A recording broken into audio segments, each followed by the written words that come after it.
بہت سارے لوگ ایک بات کرتے ہیں کہ عادتیں نہیں بدلی جاتی یار، کوشش کرتا ہوں لیکن میری عادت نہیں تبدیل ہوتی۔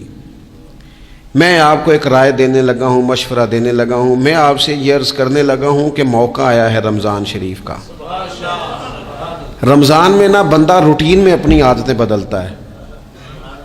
کسی کو سویرے 7 بجے کھانے کی عادت ہے، کسی کو 9 بجے کھانے کی عادت ہے، کوئی صبح ناشتہ نہیں کرتا، دوپہر میں ہی کھاتا ہے۔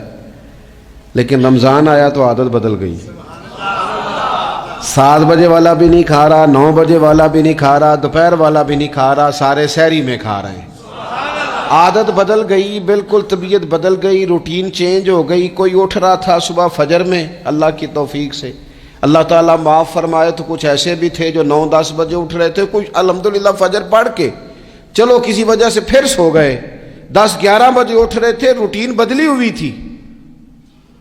رمضان آیا تو بدل گئی، سارے سحری میں اٹھ رہے ہیں، تہجد کے وقت سب کی آنکھ کھل رہی ہے، بالکل روٹین بدل گئی، حالات بدل گئے، معاملات تبدیل ہو گئے، اوقات تبدیل ہو گئے، دفاتر کے ٹائم تبدیل ہوئے، اسکولوں کے نظام تبدیل ہوئے، مدارس کے اوقات تبدیل ہوئے، ہر چیز کے اندر تبدیلی آئی۔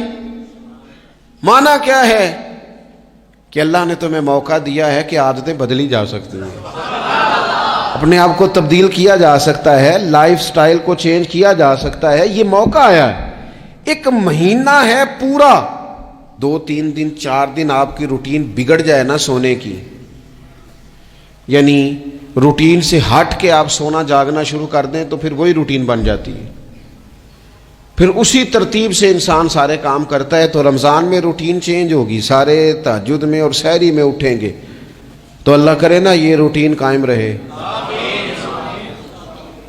رمضان میں تو اٹھتے تھے سحری کرنے کے لیے، تو اللہ کرے روٹین بن جائے اور سارا سال اٹھیں تہجد کی نماز ادا کرنے کے لیے، اللہ کرے روٹین بن جائے، چیزیں تبدیل ہو جائیں۔ وہ لوگ جن کو ڈاکٹر کہہ رہے تھے کہ دوائی بھی کھانی ہے اور پرہیز بھی کرنا ہے، تو وہ کہہ رہے تھے جی دوائی کھانا تو آسان ہے، پرہیز کرنا مشکل ہے، تو بدلنے لگی ہے نا روٹین، آ گیا نا رمضان، پرہیز کا ٹائم شروع ہو گیا۔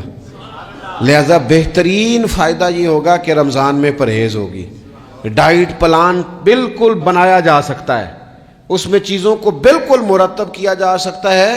تو رمضان شریف کے آنے سے پہلے ذہنی طور پر اپنی عادات کی تبدیلی کا پروگرام بنائیں، عادتیں بدل جایا کرتی ہیں۔ رسول کریم دنیا میں آئے وَيُزَكِّيكُمْ، حضور تزکیہ کرنے تو آئے ہیں، عادتیں بدلنے تو تشریف لائے ہیں۔ نبی پاک نے صفائی ستھرائی کر دی، ساری ناپاک چیزوں کو نکال دی۔